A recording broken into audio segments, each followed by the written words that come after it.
everybody. For those of you who haven't met me, I am Kayleigh. My company is Kayleigh Alexandra, and I do high performance coaching for business owners. So I'm just going to tell you a little bit about sort of how today's hopefully going to go, the planned schedule. The event is aimed at tackling kind of three core areas, basically. So generally when clients come to me and they're looking for a little bit of help, the challenges that they're facing tend to fall into one of three camps. They're looking to earn a little bit more money.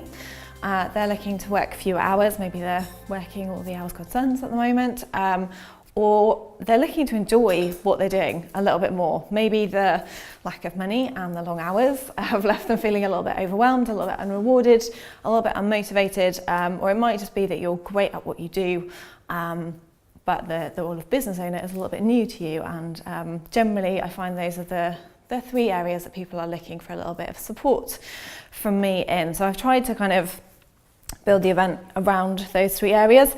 Having said that, a lot of the tools and strategies that we're going to talk through cross over all of those three things. So it's not sort of specifically that the first 30 minutes are just going to be about making money, but loosely that's the pathway that I've tried to follow. And you know, for me, the thing that I always say when I run these kind of events, we've all been to workshops, seminars, 3-day weekends, and they're fantastic, and you get loads of information given to you in a really short space of time, and you think, oh my god, this is amazing, I'm gonna go home and I'm gonna change everything and everything's gonna be different, and you get home and then you check your emails, and then you get sucked into something, and then the phone rings, and then suddenly before you know it, it's 3 days later and you haven't even looked at the notes, and you think, oh yeah, I should look back at those notes. I should do something with that. There's some really good ideas in there. And then the phone rings again, and you're distracted. And you know, we've all done it. I think I've got a shelf at home on my bookcase of workbooks from events that I've been to that are full of amazing ideas and that I have never once looked back at. So what I kind of always say with my events is, I'm going to give you loads of ideas on loads of stuff, and hopefully you are going to go away feeling really enthusiastic and motivated. But for me, what I like to try and sort of suggest is that you pick 1, 2, at most 3 things and just commit to that. So at the end of today, take a couple of minutes, read back through the notes and think, it might be one thing from each section, so it might be one thing from the making more money, one thing from the high performance, and one thing from reducing the overwhelm and enjoying what you're doing a little bit more. It might be 3 things to make more money, whatever works for you, but pick, even if it's just one thing, but just make that commitment to picking one thing, take that away with you and implement it, and it will make the time that you spent here today worthwhile in the difference that one strategy alone makes. For those of you who don't know me, I will tell you a bit about my background. For those of you who do know me, I'm very sorry, you're going to have to listen to it all over again. But I will try and make it succinct. So I'm often inclined to tell people that I was raised by a single mum, and that would be a lie. I wasn't raised by a single mum. I was raised by a mum and dad, and a dad who was a small business owner, and who, when I was about 5, 6, something like that, I think, my dad's a golf pro, we bought a driving range, and he did a lot of turnaround on it, and he's done an amazing job. But he had to work exceptionally long hours, and he really wasn't around a huge amount when I was growing up because of that. And I kind of grew up around that business, and I'm still very involved in it. I'm a partner in it, and it's very much a family business. And then when I was 17, we went on a family holiday to Devon for a long weekend. And as part of that, me and my mum decided to do a little jewellery making workshop, just for an hour. And I was hooked. I absolutely fell in love with it. Something about, I don't know, the creativity and the beads, and being able to literally make something out of nothing with my hands was amazing. I was very kind of academic as a kid. I was kind of at college at the time studying maths, physics and economics, so very rigid and numbers, and I think I just kind of fell in love with the creativity and the colours and the beads and everything. It was really exciting. And yeah, before I knew it, I had a new hobby, and that hobby snowballed, got to a point where I had more jewellery than any human being could possibly wear in a lifetime. And I was at college, and I had a part-time job. I was running out of money to fund my habit, for want of a better word. So I started to sell bits, and I kind of made bits of friends and family, and it snowballed. And by the time I left college, about a year later, I had a business. I was doing events, and I was kind of travelling around Southwest selling it. And so instead of going to uni, as my parents had planned, and theory, as I had planned, I decided to take a gap year and to run with it, see what I could do with this business I'd created. It had kind of come a little bit out of left field. It wasn't really in the plans, but I was loving it. I was having so much fun. So I thought, right, I'll take a gap year and I'll see what I can do with it. I think I'm now on my 13th gap year, technically. Uni never happened. I do remember my dad, bless him, sitting me down after about 5 years and just saying, Kayleigh, are you ever going to uni? No, Dad, I think that ship has sailed, sorry. Yeah, and I just, you know, for me, I fell in love with business. I really loved the business development and the strategy and the sales and the marketing. And I was a good student, so I studied it obsessively. That's what I knew what to do, was study. So I read every book and I went on every workshop and I went on hundreds of courses. And for me, the bit I really fell in love with was the freedom and the ability to create my ideal lifestyle. I could design it. If I wanted to work until 3 o'clock in the afternoon in my pajamas, that was fine.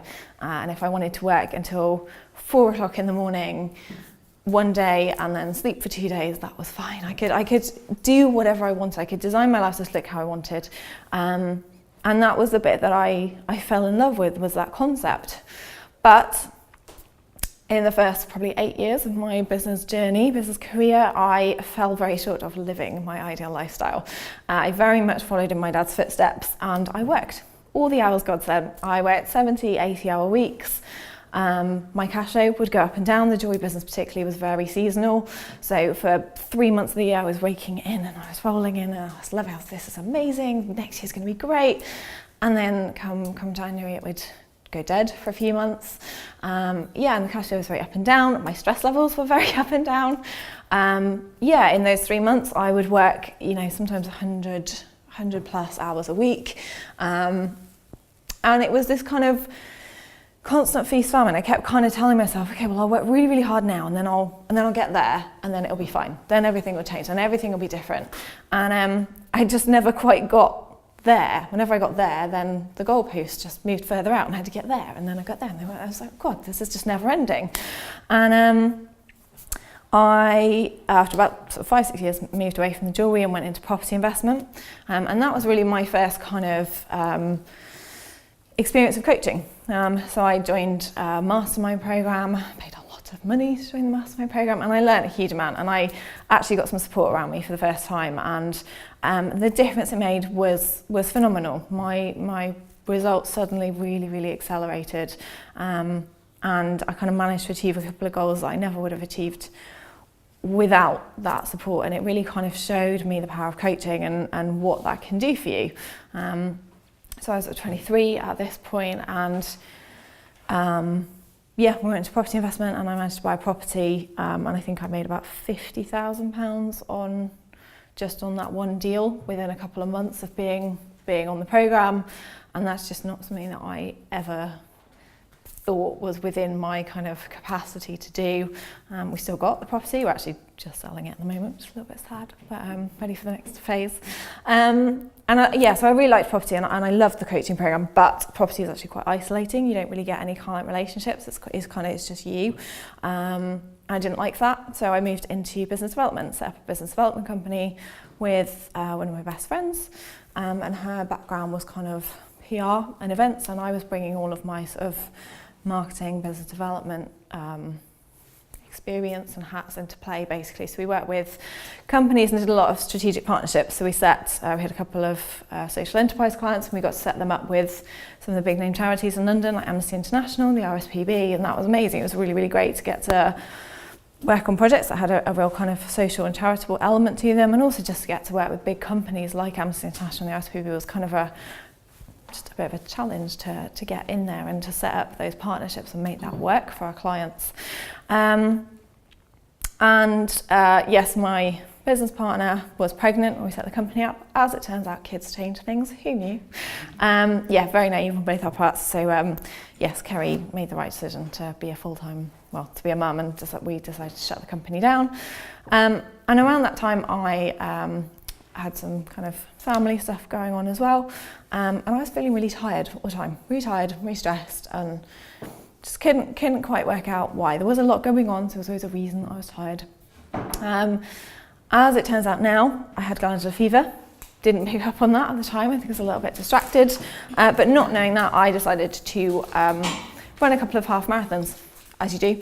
Not my best idea in hindsight. So I ran a couple of half marathons and basically turned my glandular fever into post-viral fatigue, and basically stopped functioning, for want of a better word. Life kind of ground to a halt. I couldn't really do anything. Literally some days getting dressed in the morning would leave me in tears. And it was a very surreal experience to go from being someone who worked 80 hours a week and who ran half marathons for charity and who was really focused and ambitious and kind of constantly on the go, to suddenly being someone who felt like she couldn't cope getting dressed. And it really forced me to take a break and to take a pause and to kind of step back. So I took a few months off work. I think I took about 6 months off in total. And I took myself away to Madrid for the summer. I figured sunshine was going to help, and it did. And that was really where it was my reality check moment. It was like, actually, you can't keep going at this pace. You can't keep working 80-hour weeks. It's not sustainable. You've burnt out. That's why you're here. And also, more importantly, I don't want to do this anymore. This isn't what I signed up for. This isn't what I thought it was going to be like. And so I started to get really clear on, okay, what's the next step for me? For the first time in my life, there wasn't a natural next business waiting. Everything else had always kind of just led one thing to the other. And this was the first time I didn't have something there. So I kind of used that time and I started to think about, okay, what do I want? What do I want my life to look like, first and foremost? And then what do I want a business to look like? Do I even want a business? I decided I definitely did. I still love the freedom that it gives you, and I still love the ability to design my own lifestyle. But for the first time I actually was designing that lifestyle. I was taking that time to kind of get really clear on what that looked like. And I started to think about what I wanted from a business in terms of not just financial, although that's obviously always going to be part of it, but also I wanted connection, I wanted relationships, I wanted something that was bigger than just me. I wanted to, to be involved in something to kind of help people and support people, and to do something that felt a little bit more worthwhile, a little bit bigger than just me. And I also started to look at high performance. I started to look at, okay, if I'm going to do this, I'm going to go back into business. How am I going to do this? How am I going to create the same results in 30 hours that were taking me 70 or 80? And I really started to study high performance, and I really got into that, and I loved that, and I had no choice, because at that point, easing back in, I would maybe originally only work about 15 hours a week, so they had to be 15 really good hours that were producing results. So I made all my decisions and worked out what I wanted, and then I basically had a short list of things that I thought might fit the bill. It was like, okay, best guess. Came back and I went back into property. Did it for about a year. Still didn't love it. Still just not my thing. Property is a great, investment strategy, but as a business for me, no. And about a year later, I was working with my own coach, and he basically called me on it. He was like, you don't love this. That's why it's not going anywhere. Like, you're not passionate about it. I was like, I know, but I don't really know what to do. And he was like, well, have you ever thought about doing what I do? I think you'd be great at it. And it was my light bulb moment. I realised that is exactly what I'd been training for the last 10 years, with all of the seminars and programmes and books. I'd done coaching qualifications. Don't know why, it just interested me. And it just clicked. Everything fell into place. Because I had that list, I could kind of see instantly that it ticked everything on it. I knew instantly, okay, that works, that makes sense, that's what I want to do. So luckily I had that moment, and 2.5 years later, here we are. I shadowed him for about 6 months and kind of worked with him and his clients just to reality check that I actually was any good at it.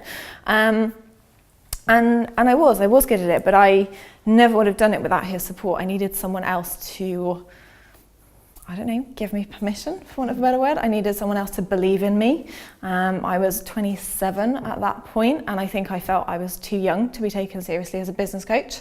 And he was like, no, you've got 10 years of experience. You've been living and breathing this for 10 years. You've made most of the mistakes that you now help your clients avoid. No, you've got more experience than most business owners who are in there. Well, anyway. But I needed that. I never would have done it without a coach. I never would have done it on my own. So, for me, that's kind of how I got here. I now work with a small group of one-to-one clients, and I love it. It's absolutely my dream job. I really do have my ideal lifestyle, and I do kind of have the work-life balance that I want. I use the high-performance techniques so that I work quite short days. I'm not going to lie, you know, startup is always harder in a business, but you know, once you get out of that stage, it's yeah, I'm exactly where I got to be. So I'm very lucky, and now I get to focus on helping all of my clients and hopefully helping you kind of start to make some steps towards getting where you want to be as well. So that's just sort of a little bit about me and why I do what I do.